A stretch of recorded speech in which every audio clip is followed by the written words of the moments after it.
You and me both know life balance is bullshit. There's no such thing as life balance. And if there is, it exists in a mediocre life. But why is it that it's what we seek, yet it's not what we want? Well, I believe that balance has just been the poster child for what is better known as homeostasis. And homeostasis is the very biological state that our bodies are constantly trying to be in. So homeostasis is maintaining a stable state while in changing conditions. Sounds pretty nice. Homeostasis is seen in our life, but we try to see it as balance instead of what I think as harmony. So in this video, I'm going to break down the difference between life balance versus life harmony, a concept that I've come up with, and I believe it's really how we all are trying to live, but we're trying to squeeze it into the box of balance. And when we take balance and we look at the definition, and then we try to take that definition and apply it to our life, there's a breakdown that happens, but we're like, oh, well, this is what everyone says they're trying to do is this balance thing, and it doesn't really pan out. But when we use something called life harmony, and I'm going to break down what that looks like, it's much easier to see a fulfilling life, but then also a life of extremes that is typically what's required in order for you to have a successful life financially, in your relationship, in your fitness, in social, in just life experiences. And so balance is ultimately what we are seeking because that is not only what the world has told us, but on a biological level, that is more or less what we're after, which is homeostasis. And you can look that up. But again, it's maintaining a stable state while in changing conditions. And that's the key piece is that we can maintain this high level of flux, but it's all within what is really known as harmony. Okay, it works in cohesion with one another. And so life harmony is really what we're after because balance and what balance is, if you look up the definition, it more or less means things are even, things are equal. And if we look at someone's life where all things are equal, you get a very mediocre and boring life. So we don't actually want that. What we want is we want extremes and we want the best of each.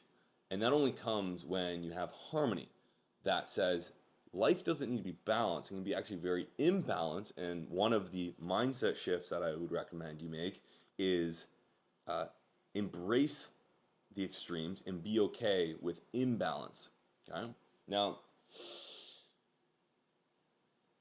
when you're in harmony, you can have high levels of imbalance in your life, meaning in my work, I might devote, 60, 70% of my waking hours towards work, but I can still have a cohesive relationship with a significant other, with a partner that is in cohesion with my work.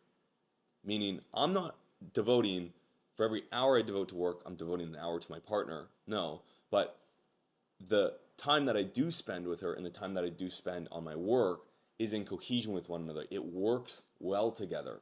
And the expectations that we have as partners matches the expectations that I have with my work. That's harmony. And when you have harmony, life is fun. Life can exist in the extremes and you can still feel a sense of stable conditions. That's really what we're looking for. We're looking for, or not conditions, states. We're looking for a stable state because humans are very ritualistic by nature, and you should embrace that. You shouldn't reject that. When you reject rigidity or routine, it's very hard to have anything go into the extremes of life besides the fact that you have just a very chaotic life. That is your extreme that you'll be living when you're constantly traveling around, when you have no routine, when you're bouncing around from thing to thing. So we want stable conditions, but we want it in the extremes, which is, a bit of a juxtaposition. Hence why I think balance is an easier concept to grasp, and it is the simplified, again, the poster child that's gone mainstream, quote unquote, and why I think a lot of people use that as the idea of like a nice life. But you and me both know we're not looking for a nice life, we're looking for the best life that we could live. And that happens in the extremes with life harmony versus life balance. So, balance is not what you want, it's what you seek. What we really want is to achieve homeostasis, but balance has become the poster child for that. And one reason why I'm so bullish on homeostasis is this concept of as above, so below. It's from the Hermetic Principles. There's a book that talks all about it called The Kabbalion. And in that, as above, so below is one of those principles. You might have heard it on a Pinterest board, but it goes something along the lines of if something exists at the smallest level, it will also exist at larger levels. Okay? So, on a biological level, our body is constantly seeking homeostasis. It is not seeking balance, equal. It is seeking harmony with all of the processes, the functions of the body to make sure that is in harmony with one another. Okay?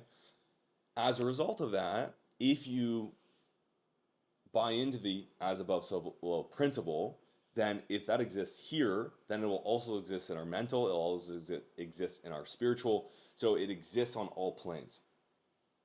Meaning what we're really after is a level of harmony and cohesion, not balance, in which life harmony is really what we're after, not life balance. Now, if we were to break down this as a few examples, and I spoke about the relationship piece, I think here's a super rough breakdown in terms of percentage of time where you should allocate your waking hours.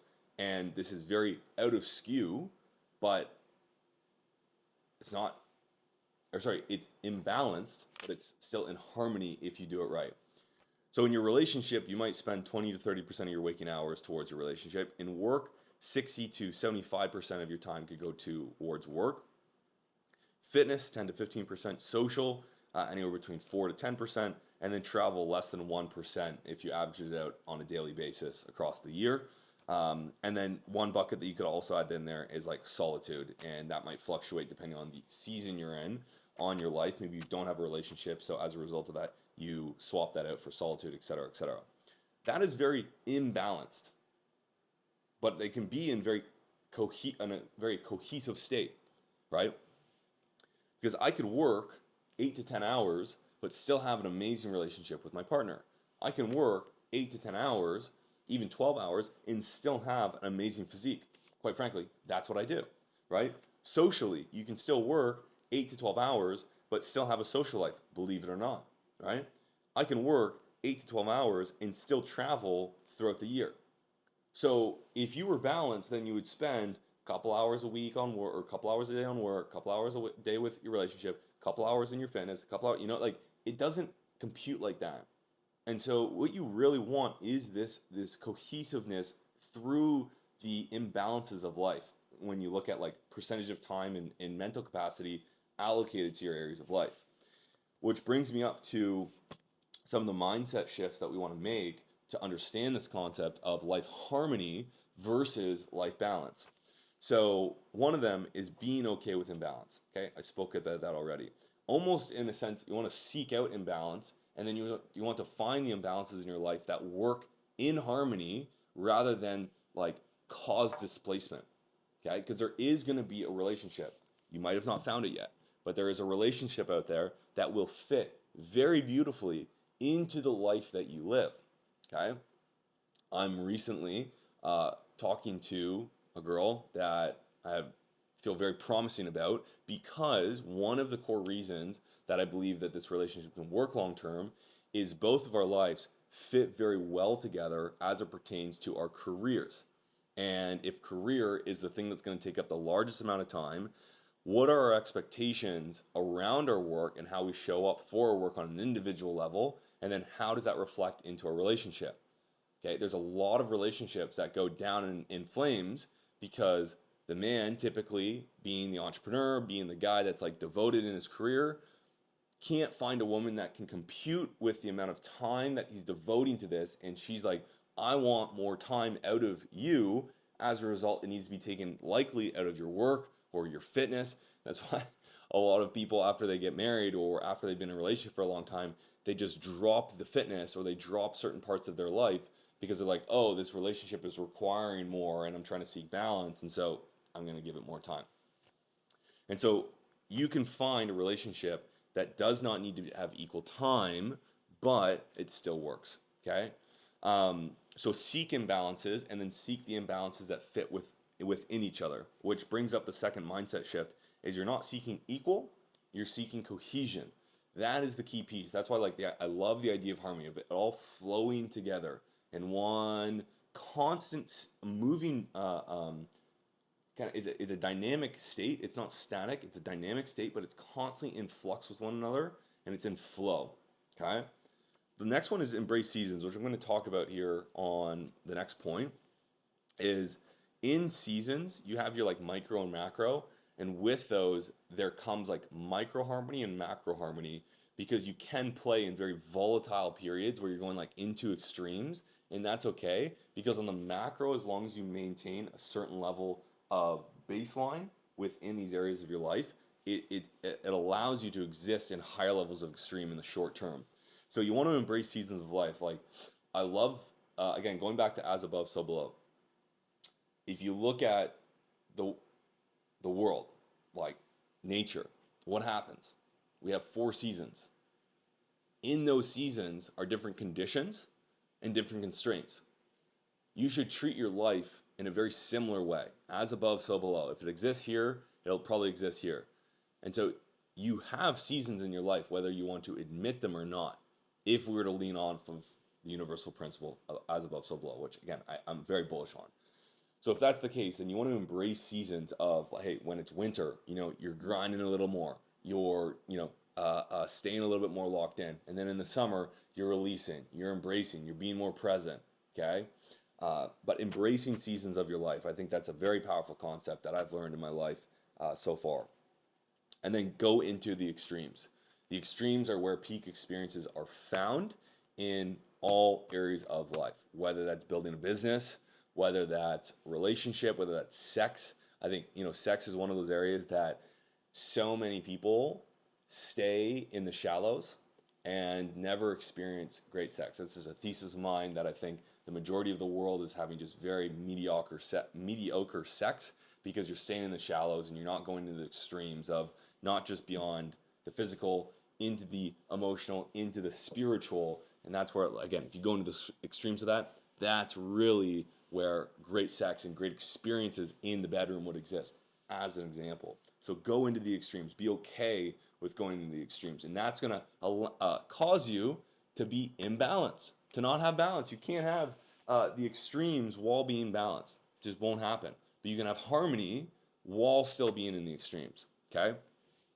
So seasons as macro and micro harmony. So in the macro, you want to have this level of stability, okay? Over time, you want to continue to build more and more stability in your life. Stability is what I see as the hack to getting better and better and better at anything in your life. You need a stable foundation to kind of come back to build upon. And if you're constantly building at a level 0, it's going to be really hard to get into the levels of mastery. But if you, over time, brick by brick, start to build the building up or build the foundation, it becomes easier to return to a safe state of somewhat, or a safe state with progress already baked into it.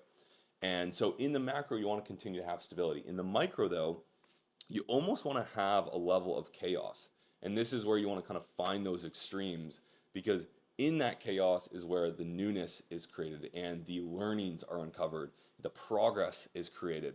But as progress happens, as the chaos unfolds, order will follow shortly after, if you play on macro stability.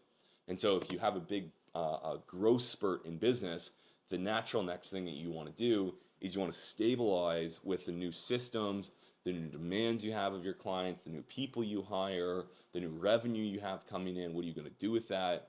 And so in the micro, there's a lot of chaos. We're growing, things are breaking. All right, great. In the macro, let's restabilize, let's get a safe state in, and let's kind of reestablish at this new revenue threshold, and then before we go up, right? But if you're constantly in the state of chaos, well, not only are you not going to have balance, but you won't even have harmony either, and you're going to just find yourself in a constant spinning wheel of perpetual stress, anxiety, and probably not making too much progress towards any significant levels of like mastery that you would deem a great life, right? So macro stability, micro chaos. That's really it. I really believe that living a balanced life creates a mediocre life.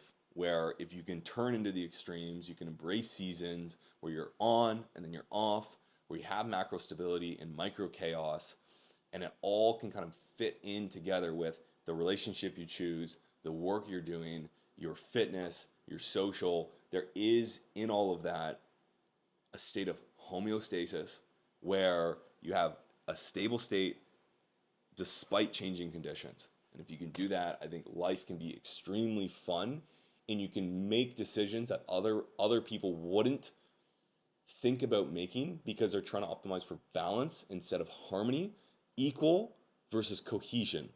And when we look at cohesion, we find the extremes, which is peak experiences in life, right? Going and just partying and dancing like crazy at a DJ set, and then next week, all in on your business. That's fucking some extremes, but they can exist with one another, and you can still have an amazingly successful life. So that's all we got for today. Hopefully that was valuable. Again, more of a philosophical video at that. But if you're early in your journey here, taking some of these as the foundational ways that you're going to be making decisions in your life, I think can help you in the long run in finding these areas of your life that fit a harmonious life versus a balanced one.